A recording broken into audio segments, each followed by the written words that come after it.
ไปดีทุกคนอยู่ให้อยู่สวนเหมือนเดิมสัมผัสกับธรรมชาติอยู่ให้อยู่นะสวนเหมือนเดิมเด้อพี่น้องเด้อ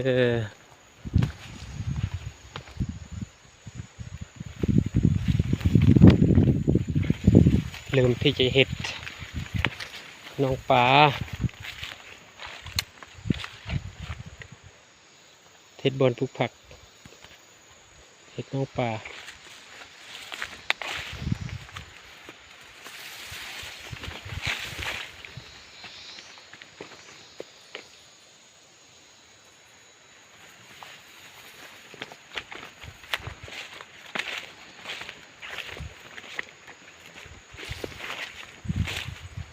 ส่วนนักเผ็ดเด้อ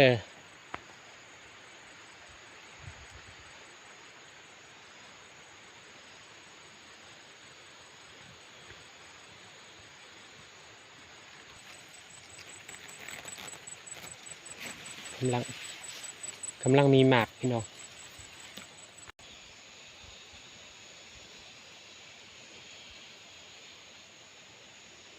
กำลังหับผลแล้ว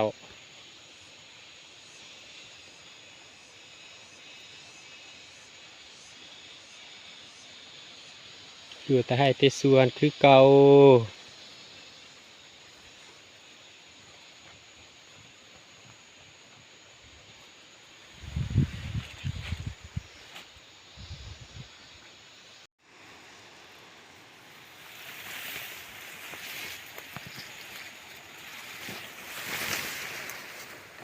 หมักคุ้ง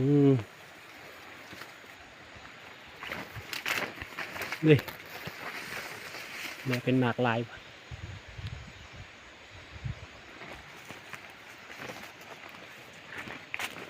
เขากำลังออกเด้อพี่น้องเด้อ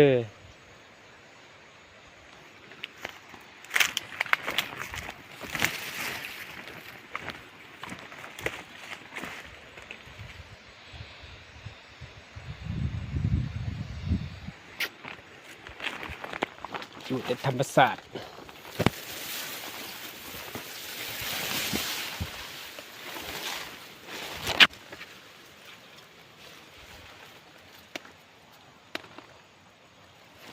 ปลีสกู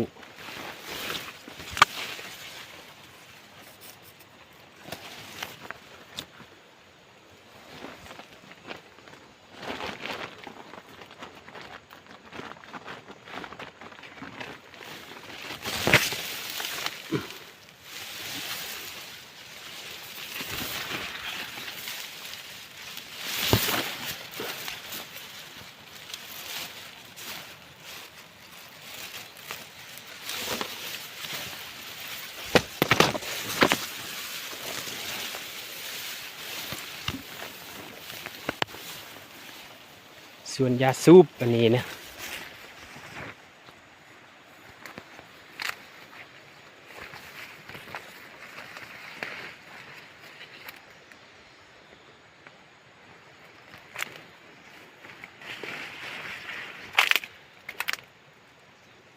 กำลังเลือก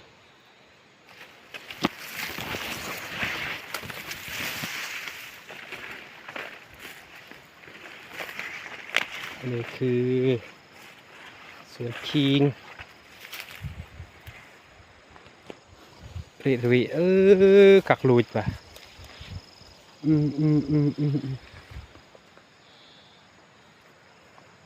ถ้าสนใจติดต่อได้เด้อพี่น้องเด้อราคาเป็นกันเองบ่แพง